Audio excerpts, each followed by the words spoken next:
Hi everybody, this is Noelle from Petitti Garden Centers, and it's our first What's in Store for 2023, and it's going to be February. It's absolutely gorgeous out here. We've got beautiful sunny day, and of course, I'm holding an orchid here. This is a mini Cattleya orchid. It's called Eye Candy. And the Cattleyas have a really beautiful fragrance. Some are very, very strong. Some are a little bit lighter scented. Eye Candy is just the right in the middle, like Goldilocks, right? Just right. So needless to say, look for your orchids at this time of year, especially the moth orchid. You will see this one, and we've talked about moth orchids before, but they're also known as the Phalaenopsis orchid. And again, this is their prime time of blooming. Some of these other orchids really kind of get force-fed to start blooming at this time of year, you know, right before Valentine's Day, hint, hint.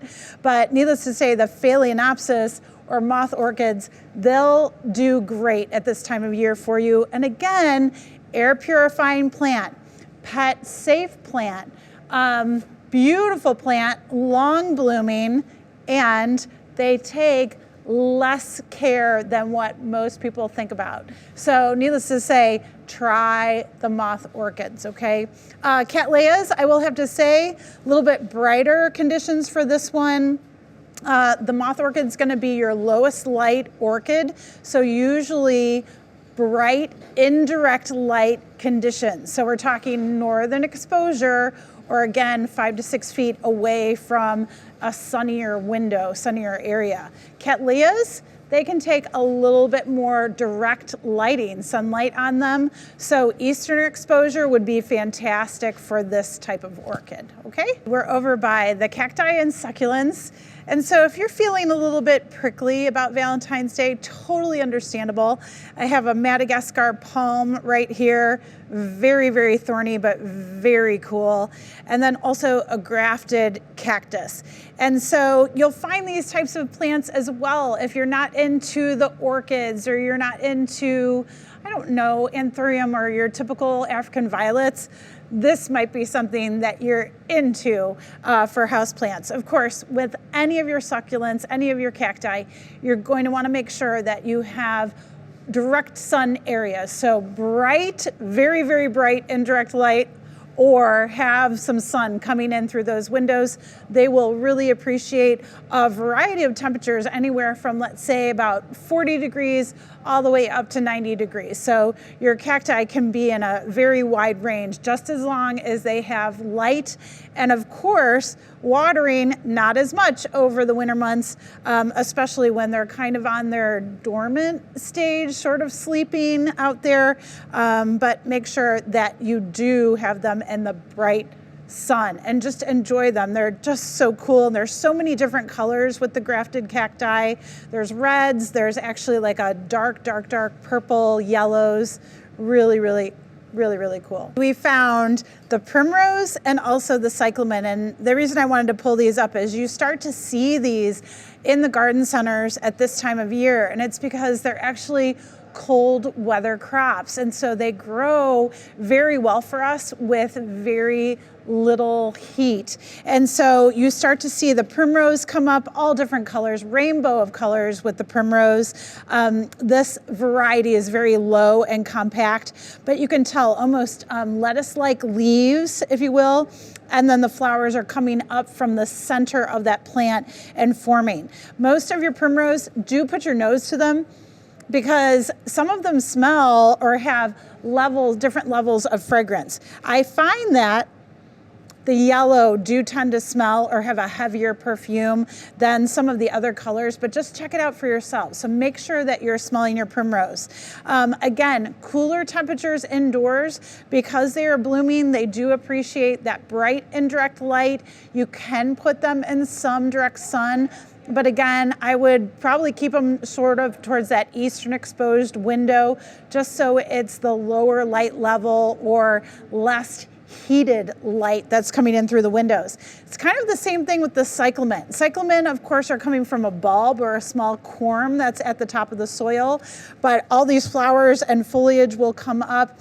They also Some of them have a fragrance. This pink one's a little stinky actually, but some of them have a pleasant fragrance. So do, again, try to sniff your cyclamen. That sounds a little bit strange, but it's true.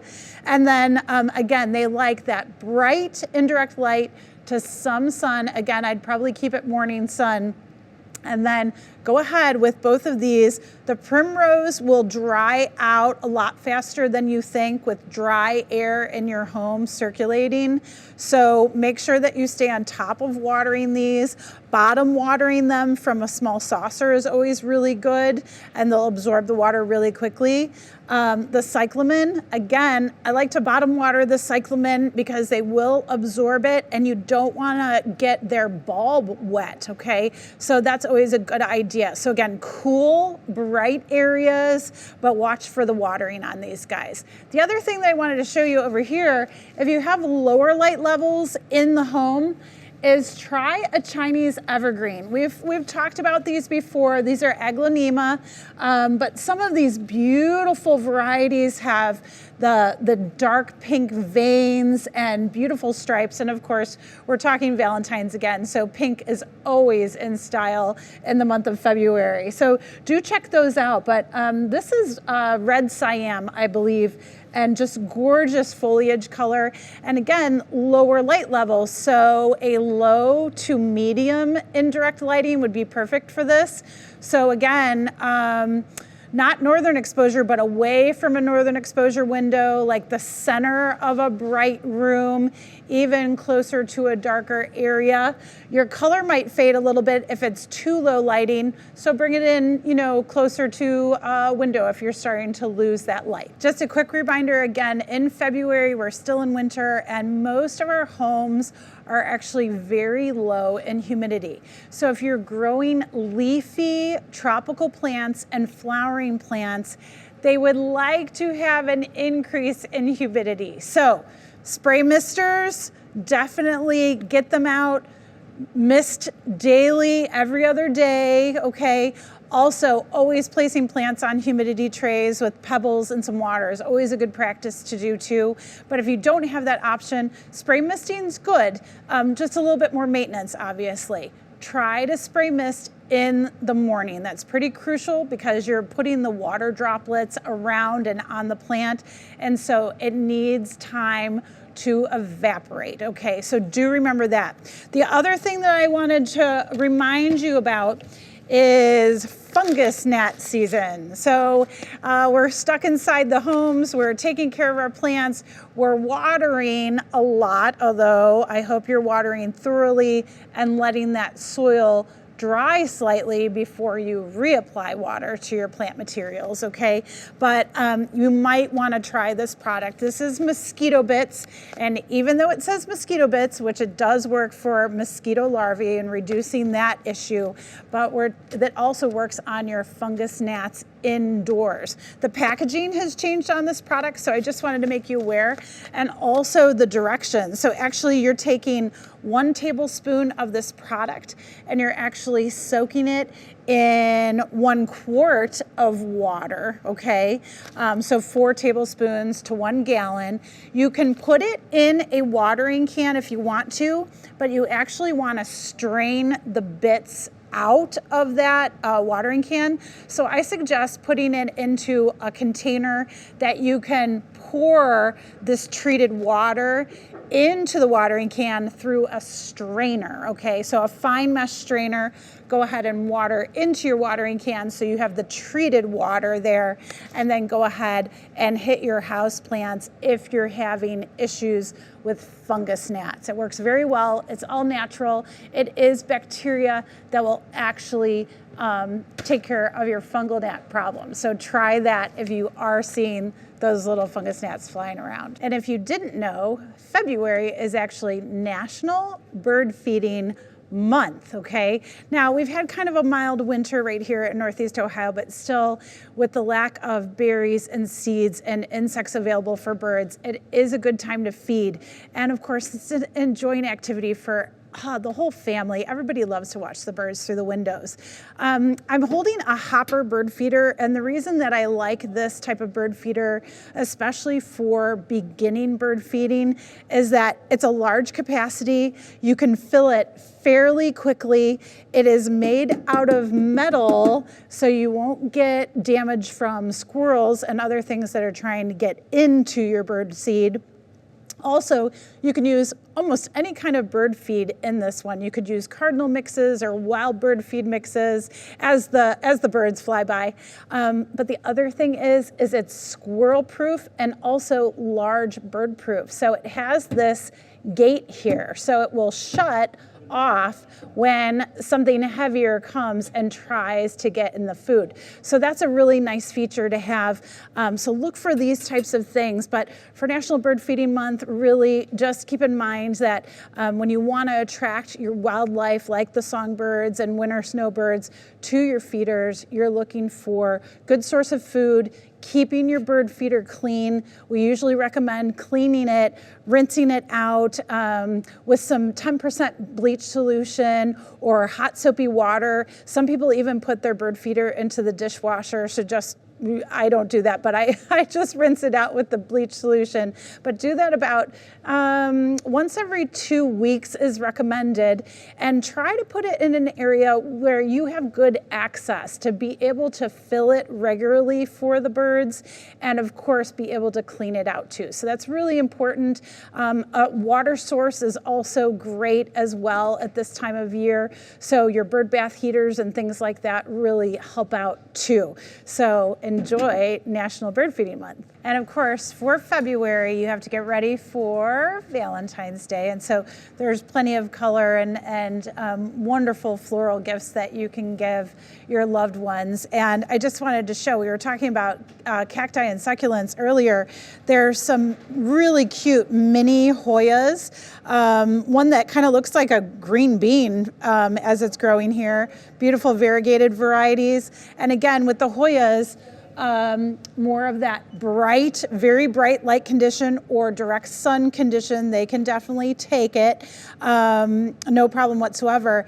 And look at that Hoya heart. That is the cutest thing. And they will grow new leaves. At the base, they'll start to develop new leaves.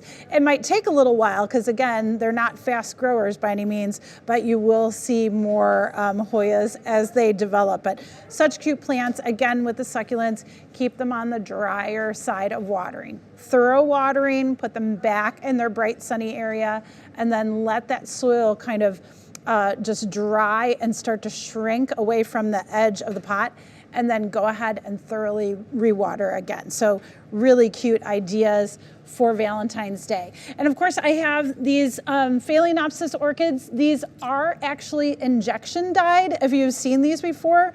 And some of them are a white orchid. This peachy orange one is a Dalmatian orchid, so it's white with the purple spots on it. But they're so pretty and really lovely if you enjoy more of the exotic colors, if you will. And if you look at the stems of the orchids, there's a little bit of a waxy point down here, and that's where the breeders and the growers, they'll actually take some dye and they'll inject it into the stems. Now remember, Phalaenopsis orchids in proper conditions, so bright and direct light, higher humidity, let's say anywhere from 60 degrees to 80 degrees in a room, an office, what have you, they'll do very nicely, and they may bloom for 6 weeks, 8 weeks, 12 weeks. So they may bloom for a very long time. As they die back, you will cut to just above where this first flower started, and we've shown you this before with our Phalaenopsis orchid video, but just above where this first flower started, and hopefully get a branch. That branch may or may not have dye in it, so you might just have the white orchid coming after that. So just be aware that when the orchids are injection dyed, they really will have enough dye to color these flowers that are existing, but then new flower spikes and so forth probably won't be that color. So just keep that in mind, but they'll continue to grow, okay? So they're still a great, great orchid. I also have anthurium or flamingo flower, beautiful red heart flowers. Their spathe there is just really gorgeous and glossy.